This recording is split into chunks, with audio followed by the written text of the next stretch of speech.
Dios bendiga a todos los estudiosos de las Escrituras. Les saluda a su hermano y amigo Franklin Pacheco. Aquí estamos en una nueva transmisión, como acostumbramos cada semana. Nuestro propósito es transmitir enseñanzas que puedan ministrar las vidas de aquellas personas que están entregados, dados o inclinados al estudio veraz de las Sagradas Escrituras. En esta semana hemos de continuar uno de los temas que hemos estado trabajando ya durante 3 semanas, y es que estamos estudiando lo que tiene que ver con la angeología. La angeología desde la óptica cristiana, que es una rama de la teología. La angelología es una rama de la teología sistemática. Ustedes saben, estudiosos, que la teología es la ciencia que estudia todo lo que a Dios se refiere. No es la ciencia que estudia a Dios, porque Dios no es un objeto de estudio, sino que estudia las cosas reveladas por Dios.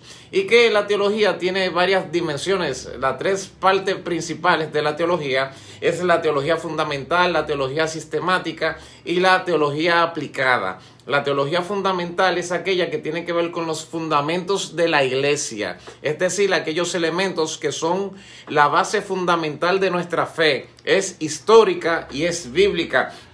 La teología aplicada es la que tiene que ver con la praxis, tiene que ver con la práctica. Es una teología que tiene que ver con lo pastoral y las misiones. Y la teología sistemática es el nivel de teología que estudia de manera ordenada y de forma sistemática los elementos que forman parte de la fe, de nuestra fe, la fe cristiana, los elementos básicos de la fe. Por eso la teología sistemática es ordenada, es racional, es práctica y es reflexiva, y se construye en diferentes dimensiones. Hay cuatro ramas que tienen que ver con la teología sistemática, que es la teología dogmática, que es la que tiene que ver con las enseñanzas de la iglesia. La teología apologética, que es aquella que tiene que ver con los elementos principales de la defensa de nuestra fe. La teología moral, que es la que tiene que ver con el bien y con la manera correcta en la que se deben conducir la gente de Dios. Y la teología de la espiritualidad, que es la que tiene que ver con las prácticas espirituales. Así que la teología sistemática es muy amplia y es muy compleja. Entre las ramas que podemos encontrar en la teología sistemática, encontramos entonces la angeología, que es la rama de la teología sistemática que estudia la existencia y la realidad de los seres angelicales. Ya tenemos, esta es nuestra 3ª semana. Si este es el primer video que usted está viendo, les recomiendo que vea el video número 1 y el video número 2, donde explicamos pausadamente todo lo que tiene que ver con la existencia de estos seres espirituales que fueron creados por Dios para cumplir sus propósitos y que han sido comisionados, una gran parte de ellos, al servicio de los hombres. Es decir, Jesús dice: no menosprecies a uno de estos pequeños, porque les digo que sus ángeles ven el rostro de mi Padre que está en los cielos. Ángeles asignados al cuidado de los hombres. Por eso encontramos que los ángeles tienen que ver con la vida de los hombres, con las decisiones que ellos toman, tienen que ver con las cosas positivas, inclusive con los procesos, sean positivos o sean negativos. Los ángeles tienen que ver con todo ello. Les pido que no se sientan mal si escuchan algún sonido. Es que todavía no hemos terminado el proceso de remodelación. Esta es la última semana y estamos avanzando, gracias a Dios. Ya terminamos, ya lo que quedan son toquecitos de trabajo. Pero de repente usted va a escuchar una bullita y un asunto. No se distraiga, que yo no me voy a distraer para enseñarles a ustedes lo que corresponde en este día. Así que el ministerio de los ángeles es amplio, están para ayudarnos, para fortalecernos en nuestras debilidades. Cuando Cristo fue tentado por Satanás, que fue llevado al desierto, vinieron los ángeles y le servían. Están para darnos entendimiento. Hay ángeles que se manifiestan para abrirle el entendimiento a los hombres. Y eso lo vimos en clases pasadas, para darnos sabiduría, etcétera, etcétera. También hay ángeles que vienen para turbar a las personas cuando quieren hacerle el mal. Ahora bien, existe una batalla cósmica entre los ángeles y los demonios. Los demonios son la contraparte de los ángeles, y hoy esa es la línea que vamos a estudiar en la angeología, la manifestación de los ángeles caídos, o aquellos seres que son conocidos normalmente como demonios. La demoniología es la contraparte de la angeología, y los demonios son lo contrario de aquello que son los ángeles. Los demonios tienen que ver con el mal y tienen que ver con la oscuridad.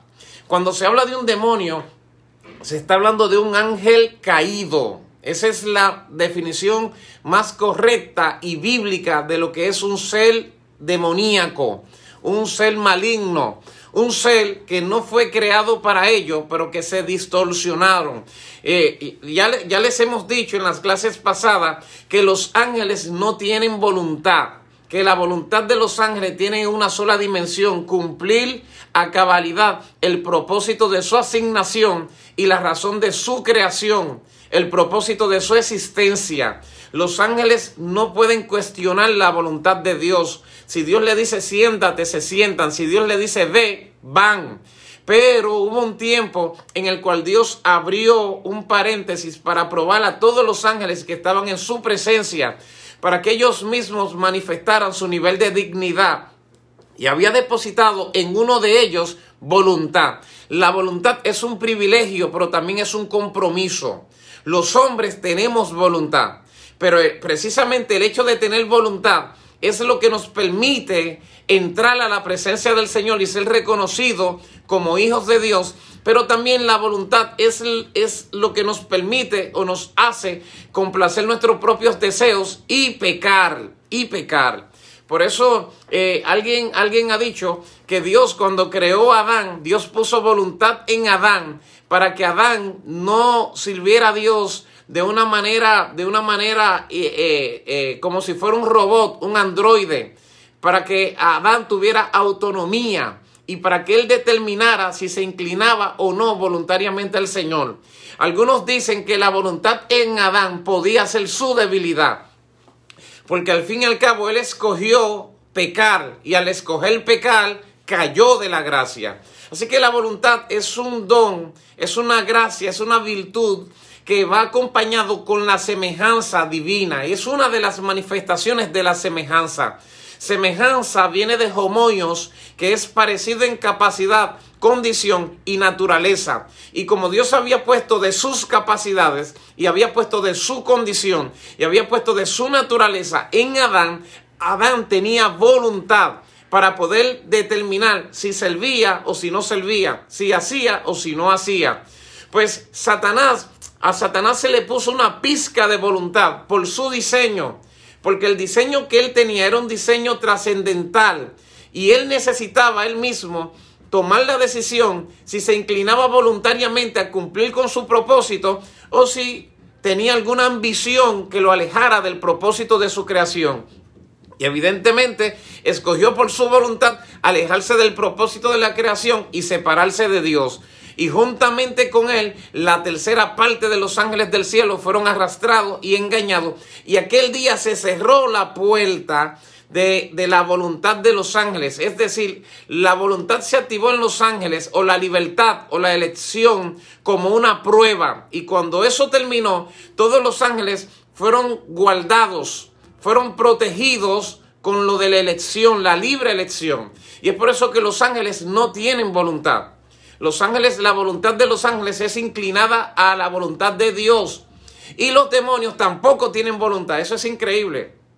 El propósito de los demonios ahora mismo es cumplir su trabajo demoníaco de oposición. Pero aún los demonios tienen que obedecer a Dios. Escuche esto, hermano. Porque hay gente que han llegado a la conclusión de que los demonios son la contraparte de Dios. Dios no tiene contraparte. Dios no tiene adversarios. Dios no tiene enemigo. Para Dios tener un enemigo, una contraparte, un adversario, tendría que ser muy poderoso. Casi tan poderoso como Él. Dios es soberano y absoluto. Nadie en el universo, en toda la existencia, en toda la creación y en todos los tiempos tiene niveles para contrarrestar a Dios. Si Dios le habla a Satanás y a todo su ejército de demonios y le dice: quiero que se entierren bajo las profundidades del mal, ellos no tienen otra opción, tienen que obedecer. Lo que pasa es que los demonios existen para probar a los hombres, para probar a los buenos, para probar a los malos, para probar su integridad, para probar su justicia, para probar su bien. para probar su inclinación al bien o para probar su inclinación al mal. A veces nosotros le damos mucha autoridad a Satanás y actuamos como si Satanás es un ser tan relevante en nuestra historia. En nuestra historia el único ser relevante es el Dios de Israel. A su nombre sea gloria, honra y alabanza para siempre. Así que un demonio es simplemente un ángel caído. Cuando Satanás, que era el ángel de más elevado rango, se levantó en contra de Dios, arrastró a ese grupo de seres semejantes a él. En Apocalipsis capítulo 12, en Isaías capítulo 14, revela de qué manera fueron arrastrados Satanás y sus demonios. El texto establece en Isaías: como caíste del cielo, lucero, hijo de la mañana, cortado fuiste por tierra, tú que debilitabas a las naciones, tú que decías en tu corazón, subiré al cielo, junto a las estrellas del Altísimo, pondré mi trono al lado de él y seré semejante al Dios Todopoderoso a los lados del norte. Y el texto dice, esa fue su aspiración, ese fue su deseo. No era que él tenía planeado darle un golpe de estado a Dios, porque nadie puede darle un golpe de estado a Dios. Su plan era sentarse al lado de Dios y su plan era ser semejante al Altísimo, pero eso no estaba diseñado para él. Y por eso dice, tú fuiste arrojado por tierra, tú que debilitabas a las naciones. Y de este sujeto dice que puso la tierra como un desierto, que azotó sus ciudades y que a sus presos nunca abrió las cárceles. Este sujeto, Satanás, juntamente con sus demonios, constituyen hoy día los peores enemigos de la raza humana. Esos sí son Satanás. Ese sí es su papel. Él es el adversario de la raza humana. Olvídese la idea de que Satanás es adversario de Dios. Dios no tiene adversarios. Dios no tiene contrario. Satanás es el adversario del hombre y el adversario de la raza humana. Gloria a Dios. Entonces, estos demonios tienen múltiples manifestaciones, gloria a Dios. Se ha dicho, y yo lo creo, que hay muchas manifestaciones demoníacas. Las perversiones sexuales son manifestaciones demoníacas. El sadomasoquismo, la ninfomanía, la embriaguez, la maledicencia, la corrupción, la mentira. Gente que son dados a la mentira pueden constituir manifestaciones demoníacas. Inclusive hay enfermedades que son manifestaciones demoníacas. No todas las enfermedades, pero hay enfermedades que vienen como manifestaciones demoníacas, etcétera, etcétera. Gloria a Dios. Así que los demonios existen para trastornar al hombre. Existen para quebrantar a los hombres. Existen para dañar el propósito de los hombres. Y los ángeles han sido asignados a los hombres para fortalecer a los hombres contra los demonios. Los ángeles están detrás de los hombres, lo que fueron asignados a los hombres para fortalecerlos, y los demonios existen para detenerlos y para destruirlos. Mientras tú estés en la tierra, tendrás enemigos. Mientras tú sirvas a Dios, tendrás enemigos. Los demonios actúan de esta manera. Los demonios hablan a Dios. Los demonios invocan a Dios. No tienen derecho, pero invocan a Dios pidiéndole legalidad sobre algunos hombres. La legalidad demoníaca para atacar a los hombres a través de los demonios tiene dimensiones.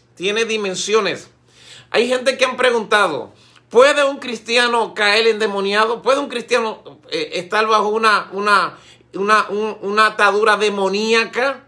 ¿Puede un cristiano caer bajo una posesión demoníaca? Personalmente yo creo que no.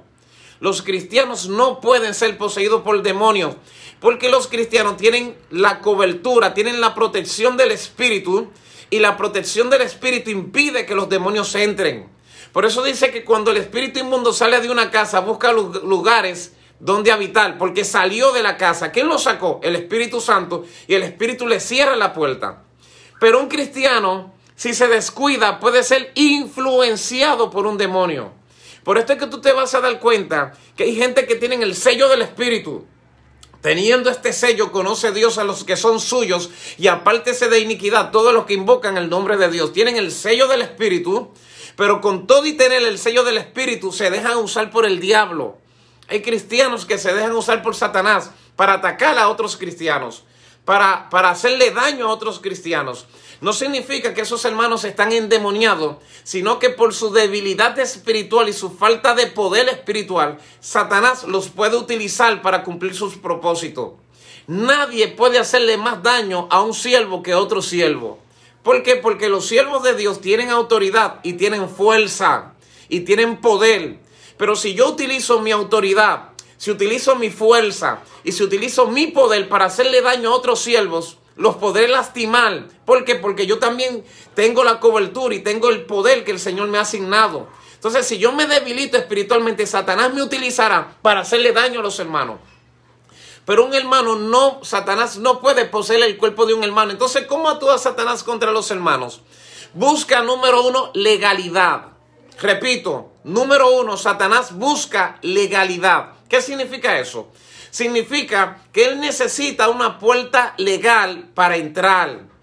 Y tal vez esa puerta legal no es que logre poseerte, pero sí va a lograr influenciarte más de lo normal. ¿Cómo se abren las puertas legales? Cuando mientes, cuando ves pornografía, cuando quebrantas el mandamiento de Dios, cuando eres desobediente a su palabra. Acuérdate que Dios te dio voluntad y Dios, dándote voluntad, también te dará órdenes.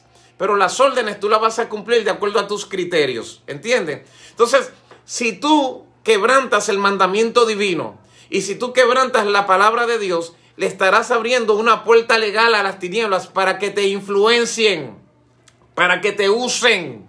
Y es ahí donde vas a encontrar que un cristiano bajo una influencia maligna puede ver como malo a gente buena. Puede ver como mentirosos a gente que dicen la verdad. Pueden ver como gente desleales a gente que son leales. Y ahí no escapa nadie. Hay pastores que están bajo la influencia de Satanás. Hay evangelistas que están bajo la influencia de Satanás. Hay profetas bajo la influencia de Satanás. Lo más triste es un pastor influenciado por Satanás, porque ese pastor va a comenzar a ver el mal en gente que el mal no existe. Y va a comenzar a ver falta de respeto donde no hay. Y va a comenzar a ver falta de lealtad donde no hay lealtad. Y de repente ese pastor va a maltratar a sus hijos espirituales. O un profeta que haya abierto puertas legales por el descuido, entonces va a ser influenciado por los demonios. Y la palabra profética que sale de su boca estará corrompida y contaminada. Eso es triste. Entonces, cuando usted abre puertas legales, usted entrará automáticamente bajo la influencia de los demonios, no necesariamente bajo la posesión demoníaca. Otro elemento que quiere utilizar Satanás es la legalidad divina. Por ejemplo, Satanás puede pedir permiso para zarandear a un hombre de Dios.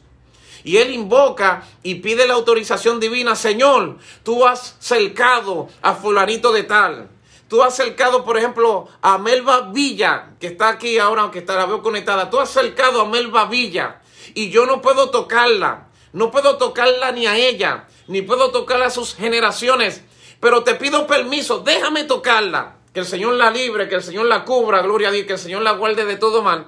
Y pide la autorización para tocarla. Y Dios tiene el derecho de darle autorización a ese sujeto para que nos haga guerra en otra dimensión. Te vuelvo y te digo, no es que él es el adversario de Dios, porque no está en ese nivel. Pero dice, Señor de los espíritus, Señor de toda gloria, te pido que me des permiso para atacar a fulanito de tal. Dios le dice, te doy permiso de atacarlo, pero no toques a su esposa, no toques a sus hijos, atácalo a él solamente. O te doy permiso para atacarlo, pero solamente ataca su finanza. O te doy permiso para atacarlo, pero solamente ataca la estructura que él dirige, sus proyectos. Y entonces el hombre entra en una situación donde está siendo zarandeado por las tinieblas. Esto puede suceder en un ataque demoníaco. Gloria a Dios. Gloria a Dios. Hay un texto y vamos a analizar varios textos porque esta participación va a ser bastante breve. Porque acuérdese que inclusive tratar el tema de la demoniología es bastante profundo, pero yo simplemente te estoy trayendo lo básico. Y entre las cosas básicas te voy a decir que existen dos tipos de demonio. Dos tipos de demonio en el contexto general. En el contexto general. Están los ángeles que cayeron, pero que gozan de cierta libertad para operar en contra de la raza humana. Esos son los demonios que el apóstol Pablo en Efesios los divide: principados, potestades, gobernadores de las tinieblas, huestes espirituales de maldad en las regiones celestes. Ellos cayeron, fueron destronados y tienen libertad para operar en contra de los hombres, en contra de la humanidad. Por eso el ataque de los demonios es lo que también tiene activo el ministerio de los ángeles, porque es una guerra. Pero está el segundo tipo de demonios, que son los que están presos, los que están presos. O sea, hay demonios libres para atacar y hacer guerra, y hay demonios que están encerrados en prisiones de oscuridad. Según Judas capítulo 1, que solo tiene un capítulo, versículo 6, dice, y los ángeles que no guardaron su dignidad, sino que abandonaron su propia morada, los ha encerrado en prisiones de oscuridad para el juicio del gran día. Y está diciendo que cuando los ángeles cayeron, había un grupo de ángeles que estaban cargados de dignidad, eran muy dignos.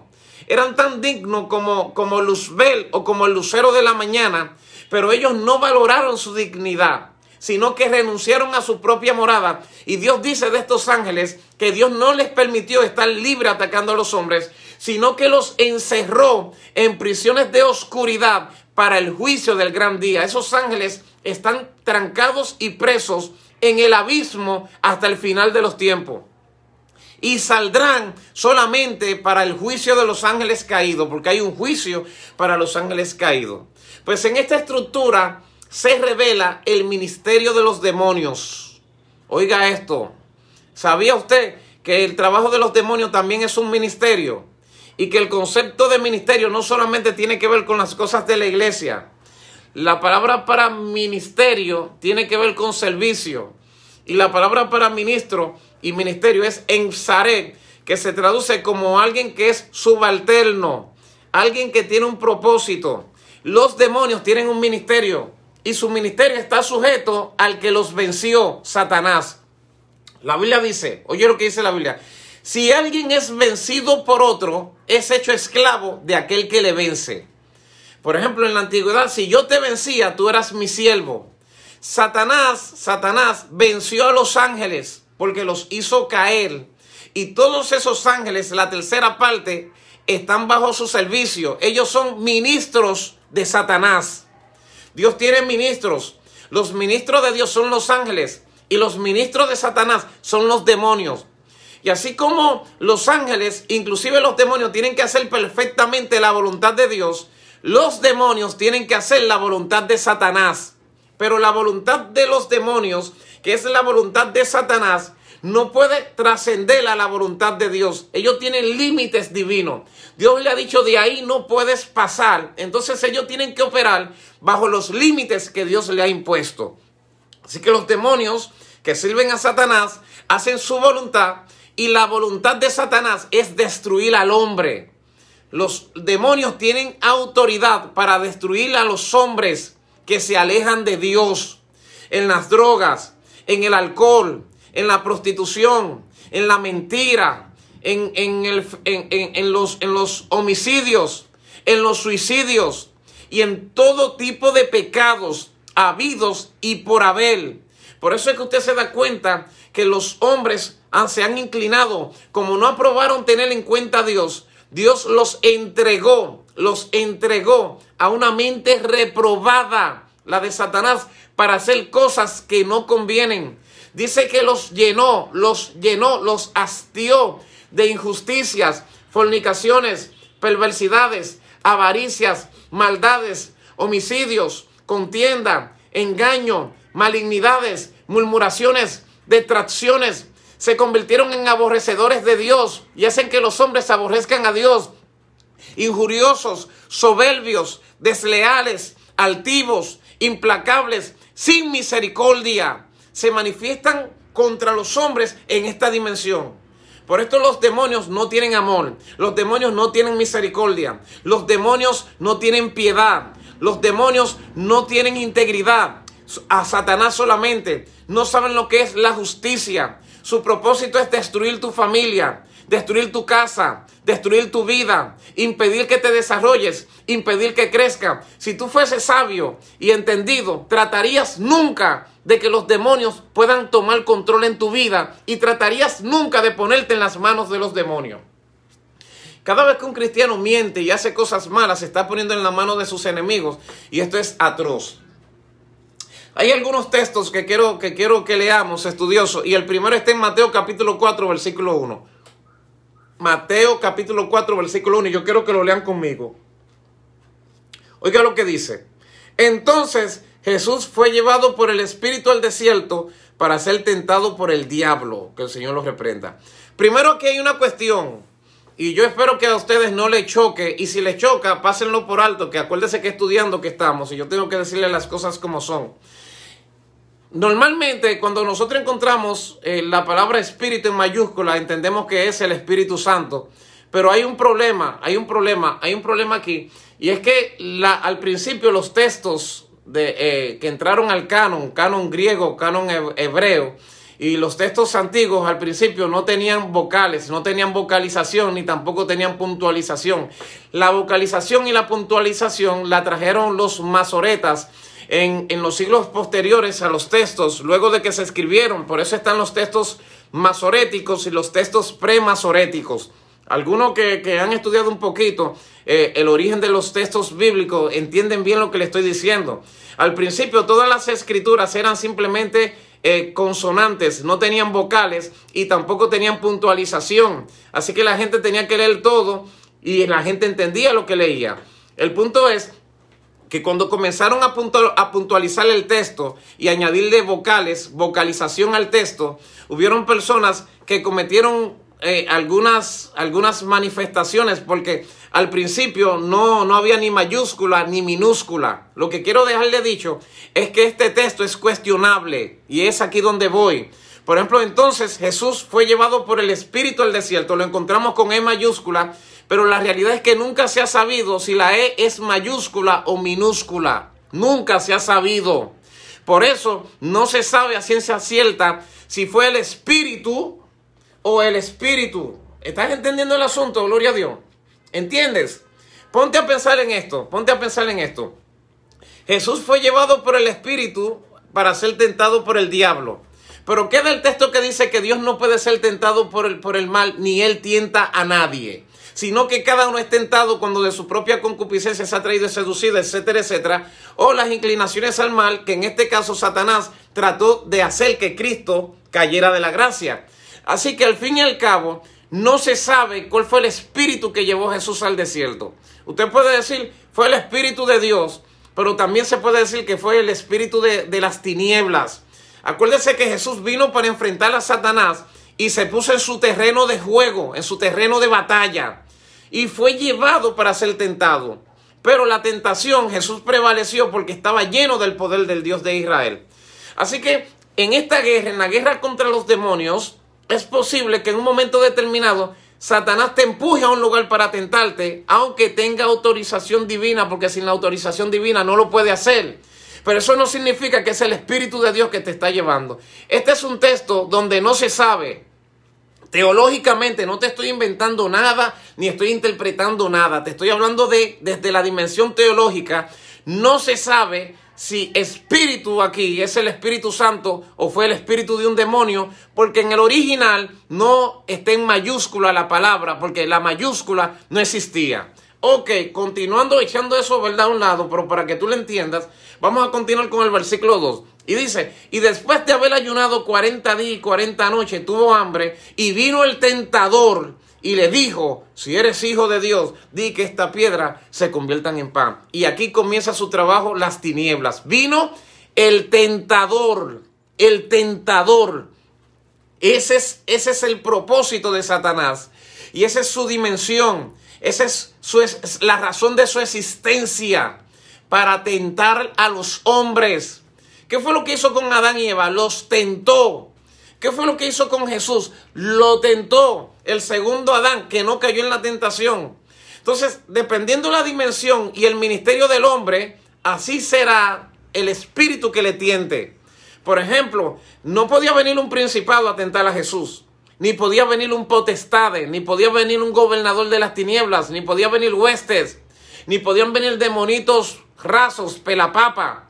Estamos hablando de Jesús, el Rey de Reyes y Señor de Señores. Entonces, ¿quién se personificó? El mismo Satanás, el príncipe de la potestad de las tinieblas, se personificó para tentarlo. Y ustedes saben que Jesús le dio una paliza, gloria a Dios. Jesús le dio, hermano, hasta con la cubeta del agua. Otro texto bien poderoso, y ya estamos terminando nuestra participación este día, Primera de Pedro 5:8. Oye lo que dice, que también revela cuál es el trabajo de los demonios y el ministerio de Satanás y sus demonios.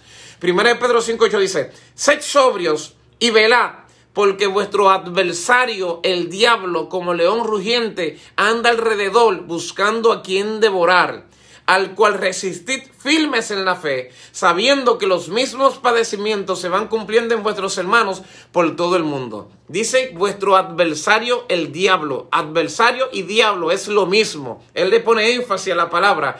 Como león rugiente anda alrededor buscando a quien devorar. Su ministerio es devorar. Jesús lo había dicho también. El ladrón no vino sino para hurtar, matar y destruir. Ese es el ministerio, la triple manifestación del ministerio de Satanás.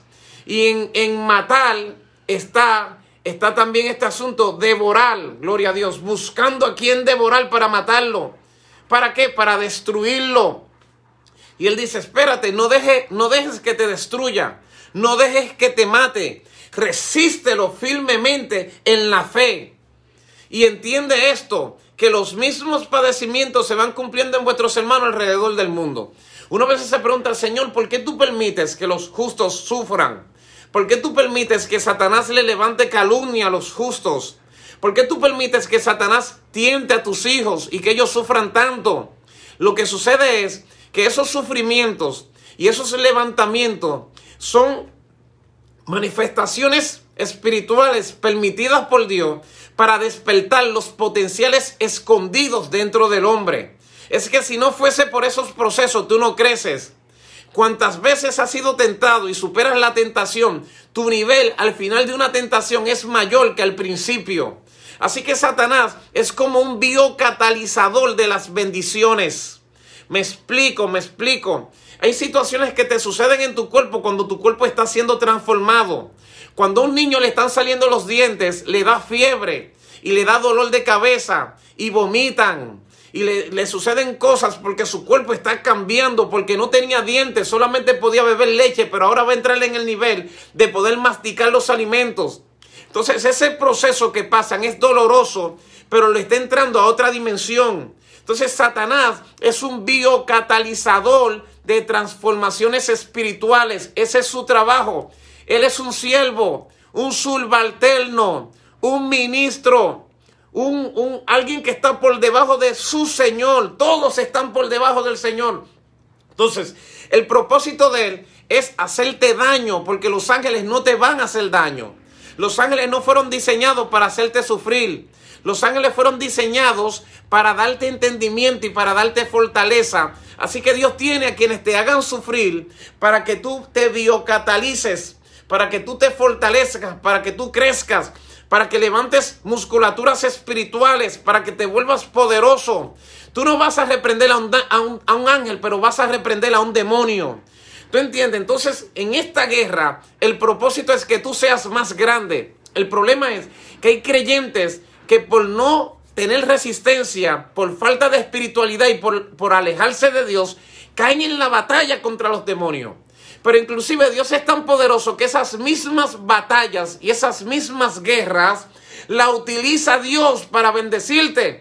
Por eso dice que un justo hasta 7 veces cae y 7 veces se volverá a levantar, porque aún la caída del justo en muchas ocasiones forma parte del proceso para su crecimiento.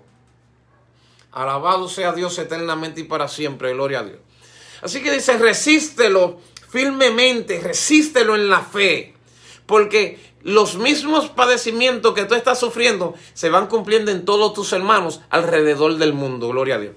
Ahorita yo te decía que hay 2 tipos de ángeles caídos: los que no guardaron su dignidad, sino que abandonaron su propia morada y fueron encerrados en prisiones de oscuridad, y los que están sueltos, que son los feroces demonios, los peores enemigos de la raza humana, cuyo propósito es dividir, matar, destruir, hurtar. Ese es su propósito, ese es su ministerio, esa es su meta. Pero que nosotros soportamos porque tenemos el carácter y la capacidad de soportar, porque ellos simplemente nos hacen crecer en medio de la batalla. Ahora bien, desde una dimensión mística se habla de los nefilines, y la palabra nefilín significa caído, y precisamente el tema de los nefilines lo tocamos en el segundo estudio, que por eso no voy a profundizar mucho allí.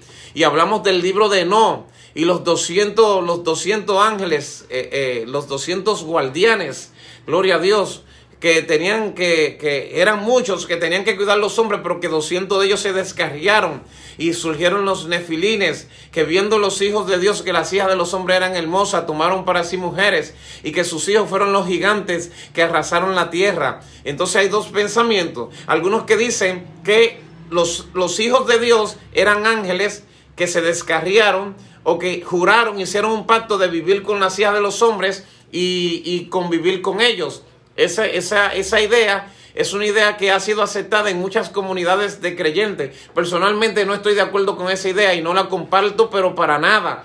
Porque yo entiendo que el asunto de poder concebir y de poder traer vida, Dios diseñó al hombre solamente para eso. Que por eso la palabra para generación es cera, y de cera es la palabra que tiene que ver con esperma. Y que el esperma humano, el esperma del hombre, es lo que hace que conciba a una mujer, no el esperma de un ángel, porque los ángeles no pueden espermetizar, si vale el término. Por eso la palabra para gen, desde el contexto biológico, es esperma. La palabra para gen, desde el contexto vegetal, es esporo, porque también está el esporo, las generaciones vegetales. Pero en el contexto espiritual no existe ni esperma ni esporo. Lo que existe es influencia. La única manera en la que un ser puede transferir su generación a otra desde la óptica espiritual es por medio de la influencia. Por eso yo tengo hijos espirituales. Y los hijos espirituales que yo tengo no fue que yo los concebí o mi esposa los concibió por medio de un acto sexual, sino porque fueron influenciados por lo que nosotros hacemos, por las enseñanzas. Mis hijos actúan como yo actúo hasta cierto nivel. Proyectan el mismo nivel de integridad que nosotros proyectamos. Hacen las mismas cosas que hacemos porque están bajo nuestra influencia. Y la influencia es una manera en la que tú transfieres el código genético. Por eso se habla de los hijos de Dios y los hijos del diablo. ¿Cuáles son los hijos del diablo? Los que están bajo la influencia de Satanás. Los que se dejan ministrar por él. Si tú mientes como Satanás miente, tú eres hijo del diablo. Por eso Cristo se lo dijo a los judíos. Ustedes son hijos de vuestro padre el diablo. Cristo no estaba diciendo que Satanás hizo que una mujer concibiera y que ellos nacieran. Lo que Jesús está diciendo es: ustedes están bajo la influencia del diablo y los deseos de vuestro padre hacéis, y como están bajo su influencia, ustedes son hijos de él. Así que hay tres maneras en las que se transmite el código genético: el esperma, el esporo y la influencia. Y por eso, desde esta óptica, desde esta línea, es que yo entiendo que los nefilines en ese sentido nunca existieron. Porque la única manera en la que un demonio puede transferirle su generación a un hombre es por medio de la influencia. Y a través de la influencia es que los demonios hacen que los hombres actúen como demonios. Por eso hay hombres que matan, hombres que violan, hombres que roban, hombres que destruyen. No es que fueron paridos por un demonio, sino que están bajo la influencia infernal de las tinieblas. Y esa influencia, nosotros los hijos de Dios tenemos autoridad para romperla en el nombre poderoso de Jesús. ¿Cómo? Cuando predicamos el evangelio.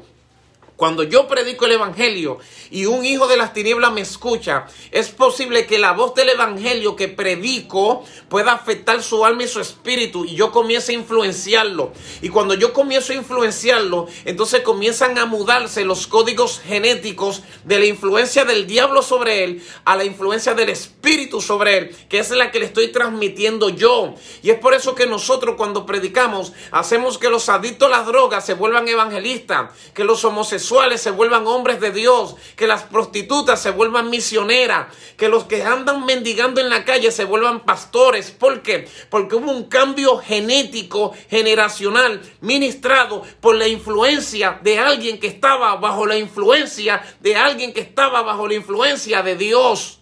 y ahí se transfirieron códigos genéticos. Y ahí se transfirieron cambios de naturaleza. Gloria a Dios. Aleluya. ¿Cuál es la jerarquía de los demonios? Efesios capítulo 6, versículo 12. Porque no tenemos lucha contra carne ni sangre, sino contra principados, potestades, gobernadores de las tinieblas, huestes espirituales de maldad en las regiones celestes. Hay una jerarquía demoníaca. Están los príncipes, están los potestades, que son los demonios que están por debajo de los príncipes. Están los gobernadores, que son los demonios que dirigen zonas, comunidades completas. Y entonces están luego las huestes espirituales de maldad, gloria a Dios, en las regiones celestes. En el año 1974 hubo un señor que escribió un libro. Aleluya. Y el libro que fue publicado por este señor, que no toma el nombre, no tengo el nombre, pero ustedes lo pueden buscar, se llama El libro del viaje de los 7 demonios. El libro del viaje de los 7 demonios. Este señor en este libro presenta 7 demonios, y lo asocia con los 7 pecados capitales que enseñaba la Iglesia Católica desde la edad, en los tiempos de la Edad Media. Me parece que fue la teología de Dante Alighieri, me parece que se llamaba este señor, y la famosa obra de la Divina Comedia. Me parece que esos elementos están conectados, y que surgió una enseñanza con los 7 pecados capitales, que son los 7 pecados que cualquier hombre que lo cometía o que lo cometiera se ganaba un boleto de ida sin vuelta al infierno. ¿Qué sucede? Este hombre escribe este libro y hace una asociación de los demonios que están conectados con estos pecados. Y me llamó mucho la atención. Simplemente te lo quiero presentar para cerrar este estudio en esta hora y dar por terminada la enseñanza de angelología en esta tercera intervención. Los 7 demonios son soberbia. Y dice que la soberbia, el demonio de la soberbia es el mismo diablo. Oye eso. El demonio de la soberbia es Lucifer. No nos vamos a tener mucho allí, simplemente te lo voy a administrar. La ira. Y dice que el demonio de la ira se llama Admón, el de la ira. Avaricia, que es el que quiere más y nunca se cansa. Dice que el demonio de la avaricia, este señor en su libro se llama Mamón. Que el mismo Jesús dice, no podéis servir a Dios y a Mamón, porque aborrecerás a uno y amarás al otro. Lujuria, que es el demonio de la promiscuidad sexual y de los deseos fuera de orden y de control. Dice que el demonio de la lujuria es Asmodeo. Gula. Dice él en su libro, gula, el deseo de comer y beber y nunca saciarse. Los ojos nunca se cansan de ver y los oídos de escuchar. Dice que el demonio de la gula es el mismo Belcebú. Envidia, y el demonio de la envidia es Leviatán.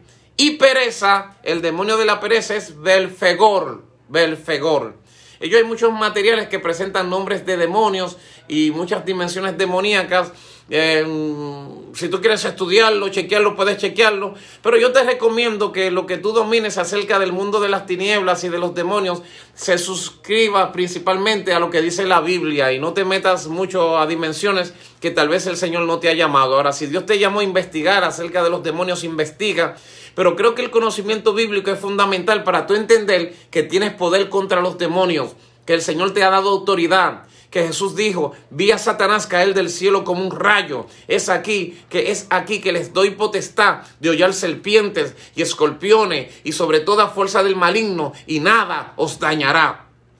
Y que también le dijo, vayan y prediquen el evangelio a toda criatura. El que creyere y fuere bautizado será salvo. El que no creyere será condenado. Y estas señales seguirán a los que creen. En mi nombre echarán fuera demonios. Hablarán nuevas lenguas. Tomarán en las manos serpientes. Y se bebieren cosas mortíferas. No les hará daño. Sobre los enfermos pondrán las manos y sanarán. Creo que el conocimiento bíblico es más que suficiente para nosotros entender que existen los ángeles, que existen los demonios, que existen las dimensiones espirituales, que existen las dimensiones terrenales, que las cosas terrenales dependen de las cosas espirituales, que las cosas espirituales están por encima que lo terrenal, que existe un equilibrio entre el bien y el mal, que nosotros estamos del lado del bien, que Satanás es el príncipe de la maldad y el príncipe del mal, que yo tengo autoridad para quebrantar las estructuras de las tinieblas, que las almas de nuestras milicias no son carnales, sino poderosas en Dios para destrucción de fortalezas, que caerán a mi lado 1000 y 10,000 a mi diestra, pero que a mí no llegarán, que hollaré serpientes y escorpiones, que hollaré el cachorro de león, que hollaré a los dragones y los destruiré en el poder del Espíritu, que si un demonio se manifiesta delante de mí, tengo poder para, en el nombre poderoso de Jesús, quebrantarlo y destruirlo, que cuando el arcángel Miguel contendía con el diablo, disputando por él con el cuerpo de Moisés, no se atrevió a proferir juicio de maldición contra él, sino que le dijo: el Señor te reprenda. Y que esa palabra que tiene el arcángel Miguel para reprender en el nombre del Señor, también la tengo yo. Que cuando Satanás se paró delante del sumo sacerdote Josué, según el libro de Zacarías, y dice que él estaba mal vestido y que tenía ropas inmundas, estaba haciendo su trabajo destruirlo, pero que el Señor le dijo: el Señor te reprenda, Satanás, Jehová que ha escogido a Israel, él te reprenda. Esa es la autoridad que yo tengo, y de decirle a los que se están perdiendo: no es ese un tizón arrebatado del incendio, y arrebatar a los que se están perdiendo y alcanzarlo a la gloria del Dios de Israel. Para mí eso es suficiente, saber que un día nosotros juzgaremos a los espíritus inmundos y los desterraremos eternamente y para siempre de la presencia del Dios de Israel, y que mientras estemos en esta tierra vendrán guerras, vendrán batallas, vendrán luchas, y que según tu crecimiento los demonios se levantarán contra ti de acuerdo a la dimensión en la que tú estés, y que vas a crecer a un nivel donde podrás ver a los demonios y podrás identificarlo y podrás identificar su obra, porque para eso Dios te ha dado espíritu de discernimiento. Yo creo que lo que dice la Biblia acerca de los demonios es suficiente, y lo que dice acerca de los ángeles, para yo creer que existe el bien, que existe el mal, que existe la luz, que existe las tinieblas, y que nosotros estamos entre ellos. Hace poco a mí me habló un ángel, y la voz de ese ángel me tiene en 15 días de búsqueda, porque estaba orando ante la presencia del Señor y estaba muy afligido en mi espíritu, orándole a Dios. Tenía mucho que en oración no me afligía de esa manera como me afligí cuando estaba hablando con el Señor. Por algo que yo quiero ser, que quiero hacer, o que quería que Él me diera, que sé que Él me lo va a dar. Pero estaba muy afligido, tan afligido que luego de orar me quedé dormido. Y cuando abrí mis ojos, había un ángel que me estaba hablando en el oído, y yo escuchaba su voz, y me dio las coordenadas, me definió lo que yo le estaba preguntando, que no lo entendía, nunca lo había entendido desde que estoy peleando esa batalla, no lo había entendido. Me definió todo completo, de una manera que no se me puede olvidar. Me definió mi estatus espiritual, me dijo cómo yo estoy para pelear las batallas, y me solicitó que me apartara 15 días de búsqueda con el Señor. Y eso para mí fue emocionante. Un ángel me habló, porque ese es el propósito de los ángeles, traerte un mensaje. Pero el diablo quiere que tú no creas que existen los ángeles, porque si tú no crees que existen, no te podrán hablar, no te podrán comunicar mensajes divinos. Satanás quiere que tú creas que los demonios no existen, porque si tú no crees que los demonios existen, no los vas a reprender. Entonces nosotros los cristianos creemos que existe el bien, que existe el mal, que existe la luz, que existen las tinieblas, que existe Cristo, que existe el diablo, que existen los ángeles y existen los demonios. Y el que no lo crea, pues felicidades, gloria a Dios. Eso no te va a perder ni te va a hacer que no entres a la presencia de Dios, pero vas a pasar mucho trabajo. Y hay situaciones que yo te las quisiera evitar. Así que quiero orar por cada uno de ustedes, mis hermanos, y espero que estas 3 conferencias de angelología le hayan sido de utilidad en el nombre de Cristo. La próxima semana estaremos trayendo otro tema que tenga que ver con teología. Señor Todopoderoso, te doy gracias por este pueblo y te pido que los bendigas a todos, Dios amado, y que los guardes en el nombre poderoso de Jesús. Amén y amén. Dios le guarde a todos mis hermanos. Gracias y paz sobre cada uno de ustedes.